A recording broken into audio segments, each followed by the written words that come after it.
So this is the extruder that you will use to make test tiles. When you use this, make sure it's cleaned on the inside. This doesn't look very clean, so I won't get a very nice result on the tile. So just wipe this down with a sponge. Wipe it down after you use it as well. That way the next person will have a clean slate. There's screws on the side here that you can use an Allen wrench, which is usually right up here somewhere. There's two of them over here. And you can unscrew it. So once you get those Allen wrench bolts out, it kind of comes out like this. And for the test tiles, we have this triangular piece in there. Because what's going to happen is the clay is going to go into this pocket here. It's going to squeeze and extrude through this, and I don't know why, but it cuts it. It's part of the process, but this goes straight up into the bottom like that. This goes right underneath like so. So you're just gonna hand tighten this until you can't anymore. So I'm gonna use two kinds of clay, a red and a white clay. These are generally the clays that we use. This is bone white, and that is FSB, I think.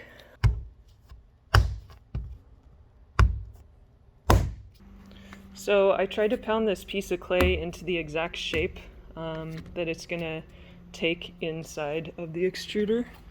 Just kind of drop them together, try and stick them some more together.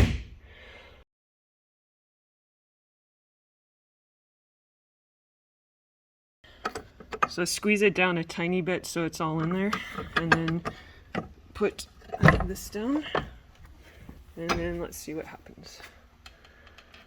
There it is. And there it is. You might want to cut it before it gets this long, but all you need is a blade. Cut it off. I'm just going to cut this here. There it is. And then once this dries a little bit, I'm going to cut it and then put some texture into it for the test tiles. So you're going to cut the tile to 2 1/4 inches. I eyeball where that placement is. I push down very slowly and carefully, gently, all the way to the bottom. Move the ruler a little out of the way, and I just hold the bottom here as I pull out, and that gives me a very clean cut. So you don't want to make these too leather hard, just like where it's starting to hold its shape. Otherwise it's going to be too dry. You want it dry enough so it holds its shape, but wet enough that you can put the texture in. So you can see I've done the texture on all the white sides, and now I'm starting to do the red sides.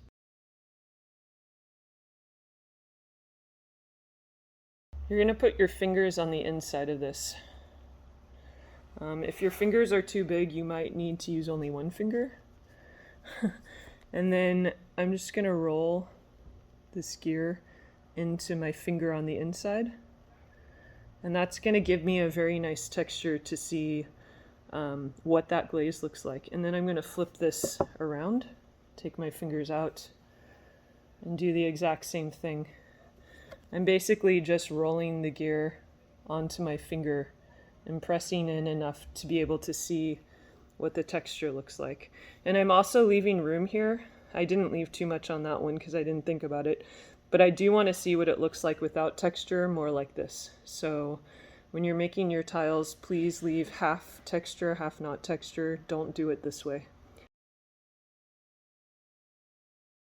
I was using a sponge and just going down the side.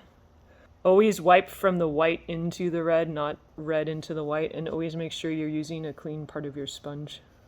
Because we want these to be clean and professional looking. We don't want them to look all jank and kind of messy, because people are going to be looking at these for the next like 10 years maybe.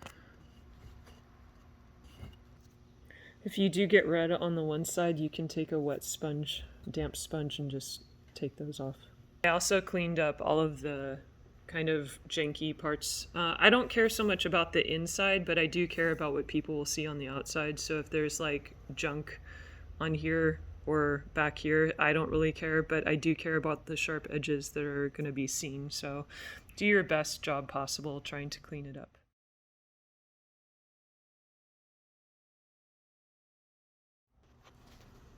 So when you're cutting these tab parts in, be very sure that it's in the same orientation as this tile. So white on the left, red on the right.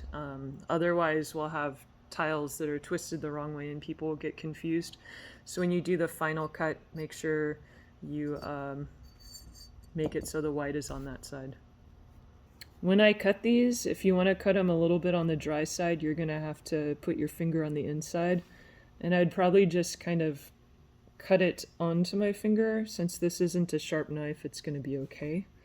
Do the white first always. If it has clay on it, just clean it off. And then do the red side.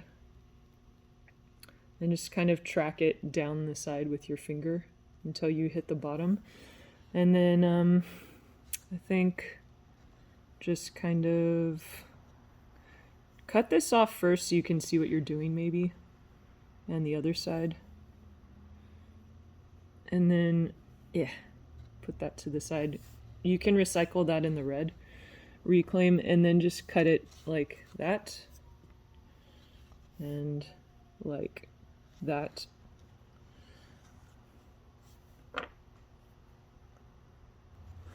Then you're going to take this dowel tool. Sometimes there's clay stuck in here, so you can either take a needle tool if it's really stuck in, or maybe the tip of the blade, and clean it out. And then what you're going to do is stick it at kind of like a little 45-degree angle and twist. And the reason for the 45-degree angle is so that when we put a screw through here, it's easy to angle the, what's it called? The screw into the wall. So there we go.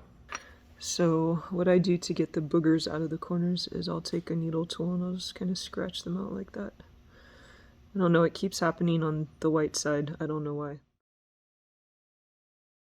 Again, while I'm working on all these, I have a sponge here that's damp. I have a bucket of water right here that I've been kind of rinsing it out in, just so that I can keep my hands clean and clean off my tools.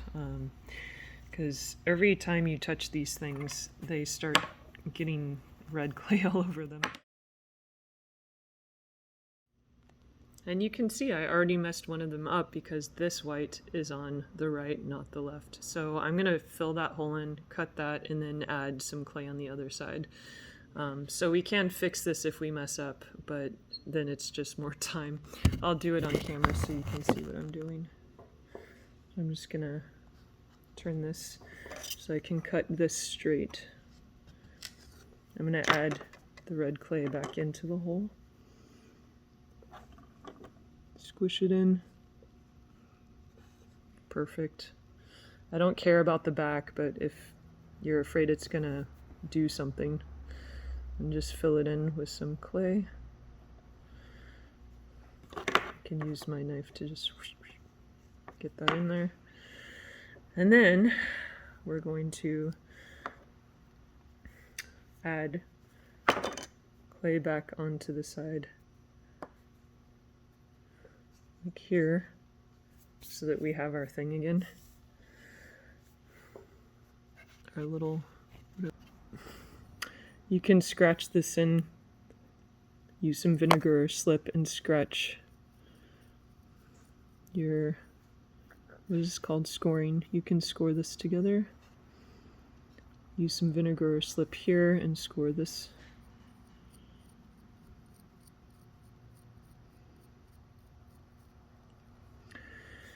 And then attach them back together,